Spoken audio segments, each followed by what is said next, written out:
Kami po sa GSI Legazpi, nandito kami ngayon sa Barangay Orosay, Legazpi City. I'm here with me, our party chairman, Jason Oson. So, Jason, tell us, ano ba itong projects natin ngayon dito sa Barangay Orosay? Bakit ang daming kids dito? So, pakisabi ko anong meron ngayon dito? Dito po sa sa Barangay Orosay, may kaya tayong project na CD to football clinic na ages 7 to 12 years old. Then Okay. coaches sa tatlong coach na isang former PBA at NDPA na si Coach Noylet. Okay. So, bakit kayo nakaka-come up ng ganitong, or bakit tayo nakaka-come up ng ganitong project, yung basketball kiddie clinic? So, ano yung naging cost natin, move natin para gawin na itong project na to? Si Dr. ko, yung especially sa mga pamangkin ko, Sa mga pamangkin mo? ready pa lang sila pagkakaroon sa mga gadgets na Puro na kayo, oo nga. Pati yung sa barangay namin, wala ko nakikita ang mga bata naglalaro. Puro na lang Oo. cellphone, karamihan ML, Roblox, mga ganun. So, Ngayon, yung mga pamangkin ko rin sa ang generation ngayon, Puro at ito mga gadgets. early as 2, yes, 2 or 5. puro na sila gadgets. Hindi sila marunong sa face-to-face parang camaraderie ng mga kapwa nila. Okay. Tsaka mga physical activity like this one, basketball. Sila na-expose sa Okay. So, ano yung mga benefits dito ng project na to? Anong impact nito sa community, Mr. Project Chairman? Mostly ang sa mga kids na yung expose talaga sa gadget. Tapos maano sila na yung healthy lifestyle. Healthy lifestyle. Ng sports, Yung makikita sa sports, ito siya sa mula. Then mag-ano sa self-esteem, yung Self-esteem. yung confidence para at least di sila parang mayayain parang. Correct.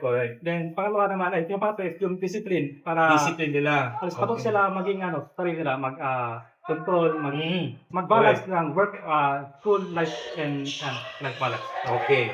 School, work. Life balance. Wala pa silang work eh. Wala.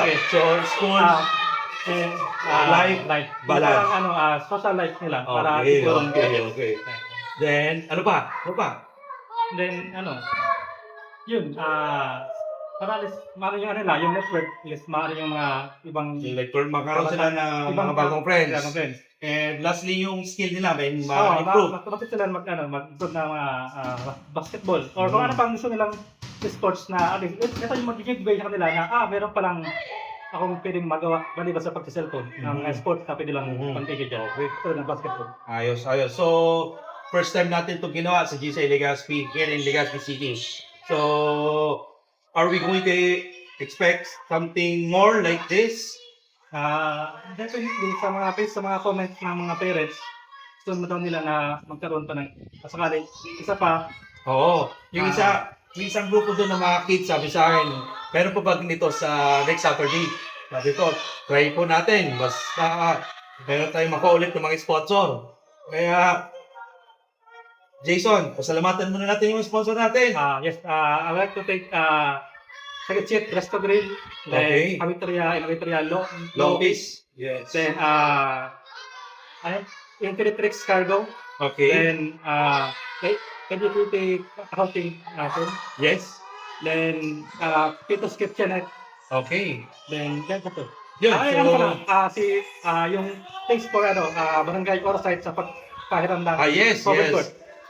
Cap Oriel Madela, thank you very much po for having us here, for letting us use the covered court for free. So, thank you very much po. Thank you po. So, ano pa ang last mong masasabi? Kay Direk. Thank you rin sa mga members ng DCI sa sa support na Yes. kapag estimate ng mga letters sa mga barangay. Yes. Kapag ito sa kanda.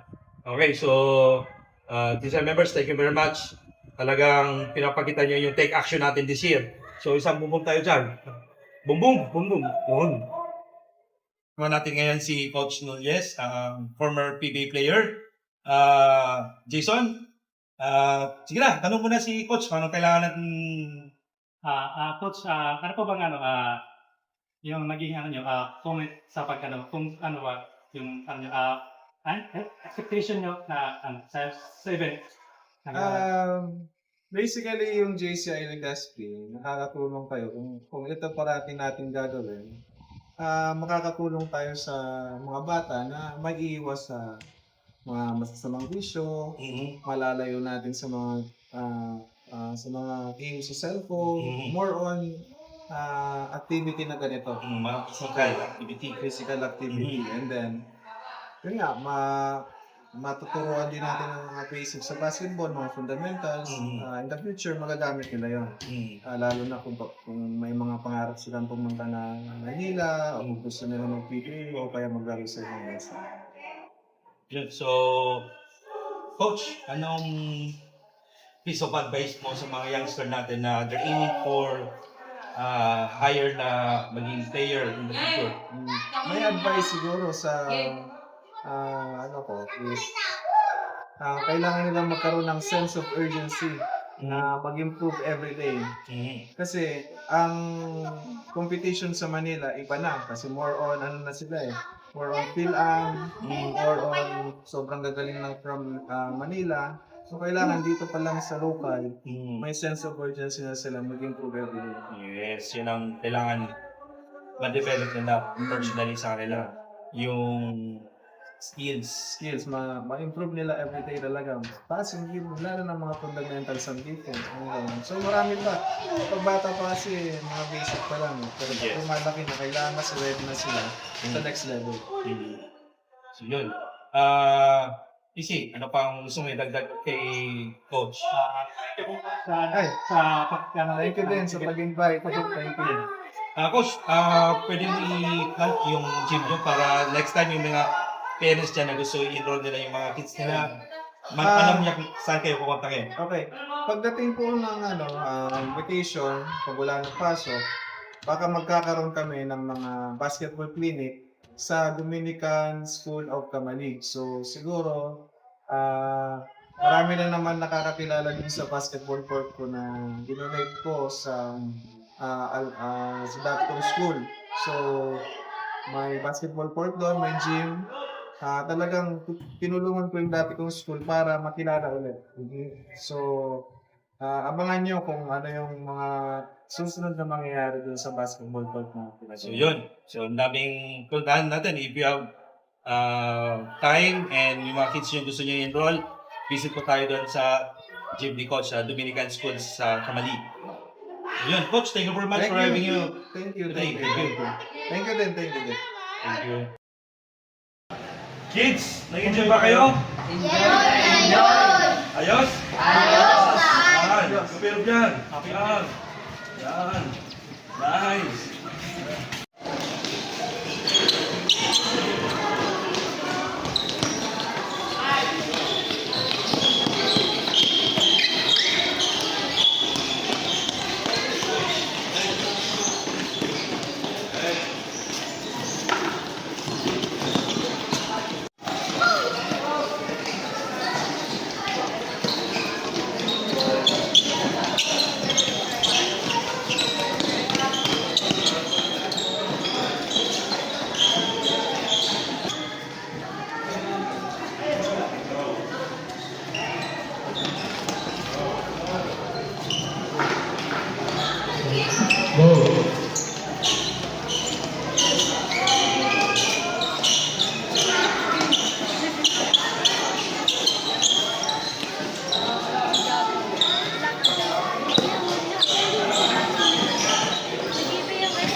Okay lang eh. Go, go, go. Go. Oh, go, go. Okay. Oh, next, next. Next, next.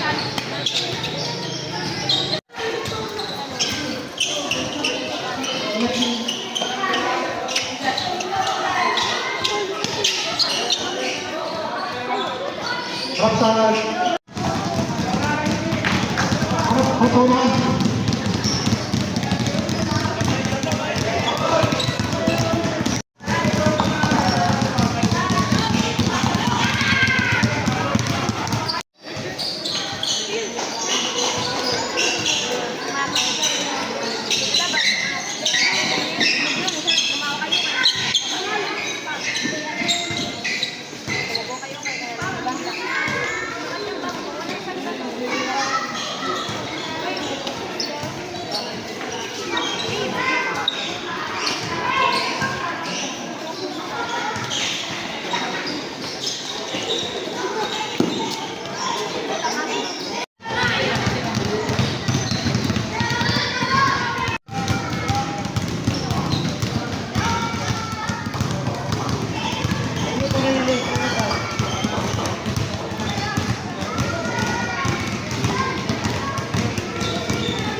pag ibo kami another RP event. Papaintawad ko si Akil mo ko. First time ko siya. Ako. Ako dito. Riding ko sa Mexico.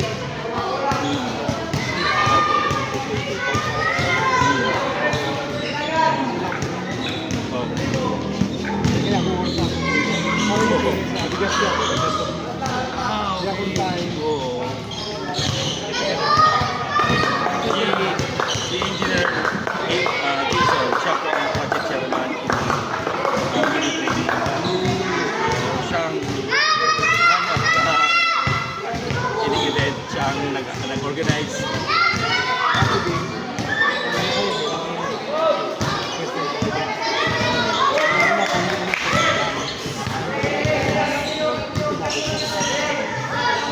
And first time din yung Ibo na project.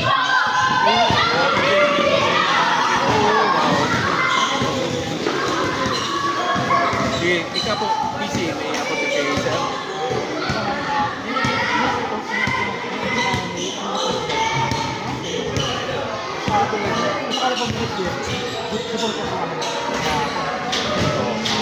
I-try may baka other 2 months, o ano. Depende po sa mga aming mga sponsor. Sir, thank you very much po. Ito po sa kawat ko. Sorry. Wala nga yung oras natin kasi yung nangyari na yun. Hindi masyado na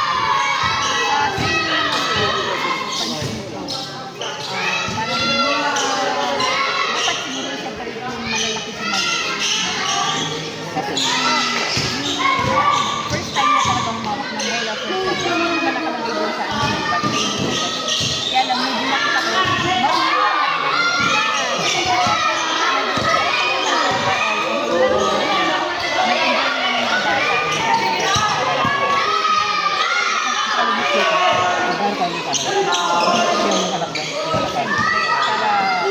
magandang experience, lalo na yung first time niya mag-join. Dalawa kasi yan. Kung isa, marunong na, experience na, parang na-enhance yung ano niya, yung sa dribbling niya, na-enhance yung paano sa makipag-play sa iba. Pero yung na, yung bagong na doon na kanila, pero kaya okay naman, ang galing yung pinagturo, medyo na ano, explain naman yung maayos, medyo crowded lang.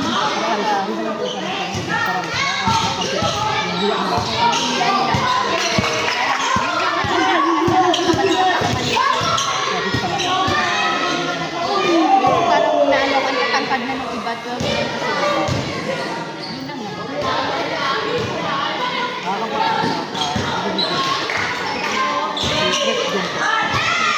Hello po.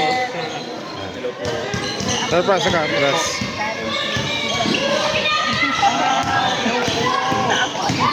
Okay na. Thank you sa pag-join ka.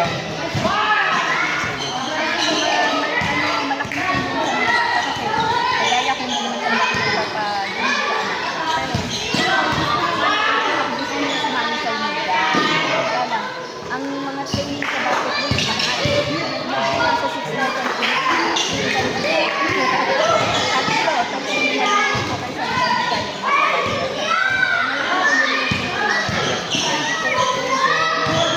Sana ma-recall yung mga exercises na binigay nila ko. And sana gawin nila yun para everyday. malapit na higa na naman sa mga Kaya very timely naman so project na sa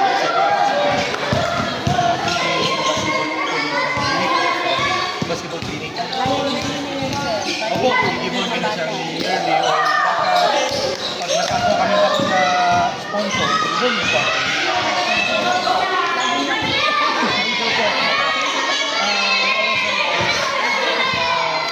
Parang namin sa partner sa project kasi si Kapoy Yun ang problema. Kailangan mo net tayo dyan. So yun, marami kami Yun ang problema sa mic.